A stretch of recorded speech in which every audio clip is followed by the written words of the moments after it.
Welcome Conference USA fans, I'm Nicole Cartier and you're watching Hyphen Nation, connecting you to Conference USA this week. First off, a big congratulations to men's basketball head coach Braun of the Rice Owls on earning his 600th career win on Wednesday night. The Owls rallied to defeat UCF 83-74 at Tudor Fieldhouse. UCF had a 15-point lead in the first half, but Rice outscored the Knights 46-25 in the second to secure the win for the Owls. Braun is only the 12th active NCAA D1 head coach to reach that milestone. Yeah, I'm really proud of our team, and this was a game that I really enjoyed. I really enjoyed coaching, and even with the first half, that was a tough first half. But as I told our team in the locker room, they shot 70%. I know we can't beat ourselves up. That team executed. They knocked down shots. They did a great job. UCF is a very good basketball team. They beat the defending national champs. They've done some things. They started out last year 14-0.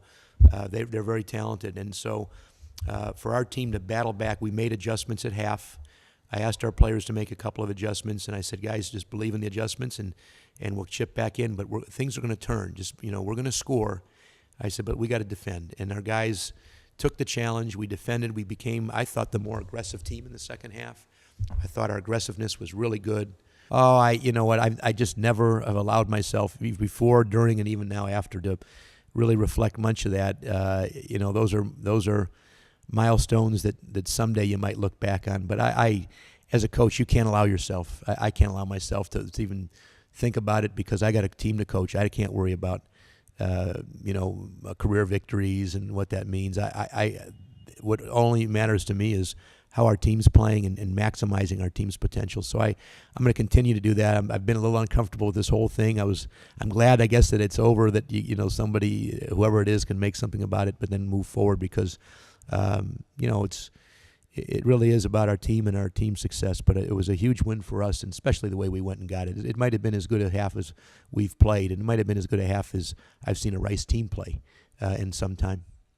Also gathering congratulations is University of Houston senior guard Roxana Button. She was selected to the Capital One Academic All-America Women's Basketball Division I First Team. Button becomes the first Academic All-America selection in Houston women's basketball history and just the 5th in Conference USA since the league debuted for the 96-97 season. She led the league in scoring with 17.9 points per game and graduated in December with a 3.87 GPA in psychology and plans to attend medical school in July.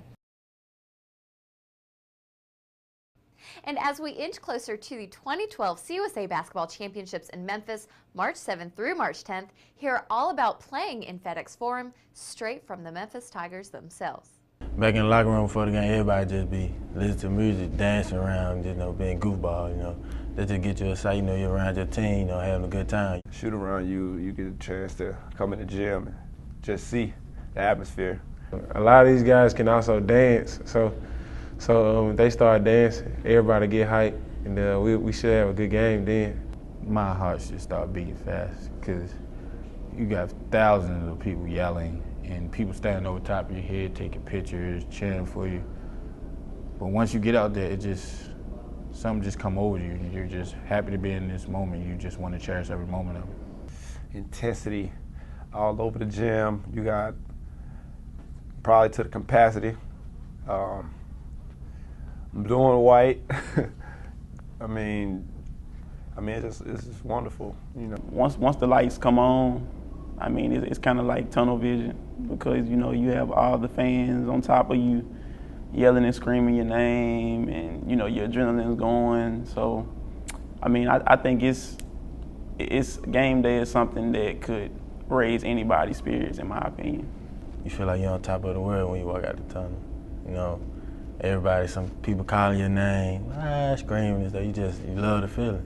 Like it's like a dream come true. It's kind of like it just erupts. It erupts. The band starts playing. The crowd goes crazy and everybody gets on their feet, and it's just like, it's time to get going. It's kind of like it puts you in the mode to play. Oh, it's crazy. The show about to start. You know, people wait. They want to see us play. Remember, you have just a few more days to secure your seat in FedExForum and the El Marin Fieldhouse for the 2012 CUSA Basketball Championships. Call the Memphis box office at 888-867-U-of-M or just visit GoTigers.com for more information and to purchase tickets. And just 45 days after SMU ended the 2011 CUSA football season, spring practice has begun. Conference USA Associate Commissioner Alfred White joins us to explain the processes behind building the Conference USA football schedule. Alfred, welcome to the show. Thank you for joining us. Talk a little bit about your role here at Conference USA as Associate Commissioner. Well, thank you for having me.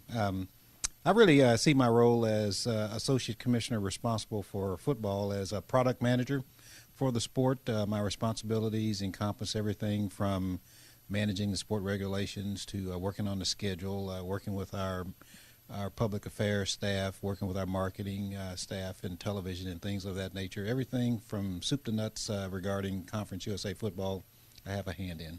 And now Conference USA football, the schedule is going to be released here shortly.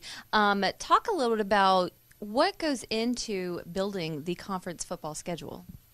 Well, it is quite an engaging process, starting with our member institutions putting together their non-conference schedules, figuring out who they're going to play, when they're going to play them, where they're going to play them. And then we have to work around not only those non-conference games that they have scheduled, but also stadium conflicts, things like special date requests, things where they want to have their homecoming or Parents' Day, things of that nature. And then we go to work on putting the schedule together, taking in consideration all of the things like what teams play who and when and where and things like that. Now talk a little bit, there is a format that you use when scheduling the conference games. Talk a little bit about what that is for the fans out here. Well, sure. As everyone knows, we play in two divisions. We have an East Division and a West Division made up of 6 teams. Teams within division play 5 games, and teams play 3 games made up of teams from the other division. 3 of those teams play those teams every 2 years. And so 5 within division, 3 outside division comes up to 8. And so we play an 8-game conference schedule every year. And talk a little bit, you mentioned a little bit of the variables earlier, but what are some other variables or issues that you must take into consideration when scheduling? It sounds like it's a big puzzle with just a few pieces to put together. Well, there's no question about it. Our television partners will want certain conference games on certain weekends, and we have to work around those. As I mentioned earlier, there are stadium conflicts. We have some members that share their facilities with other teams and other events and things of that nature. And so it becomes quite a challenging project from time to time, but it's something that ends up working out just fine. And when you're done with that conference schedule, how relieved are you? I'm very relieved. I'm very relieved. We try to do what's best for the student athletes. We don't like to put teams on the road for 3 games in a row.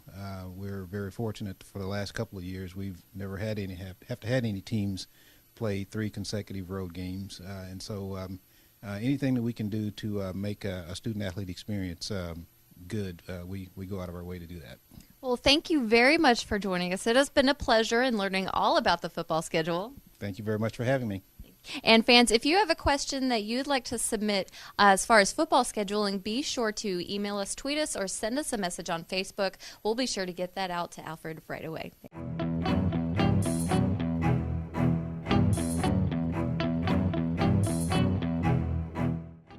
And that'll do it for Hyphen Nation this week. Be sure to check back here next Thursday with more Conference USA action as we review the swimming and diving championships, the indoor track and field championships, and preview the 2012 CUSA men's and women's basketball championships. I'm Nicole Cartier for the Conference USA Digital Network.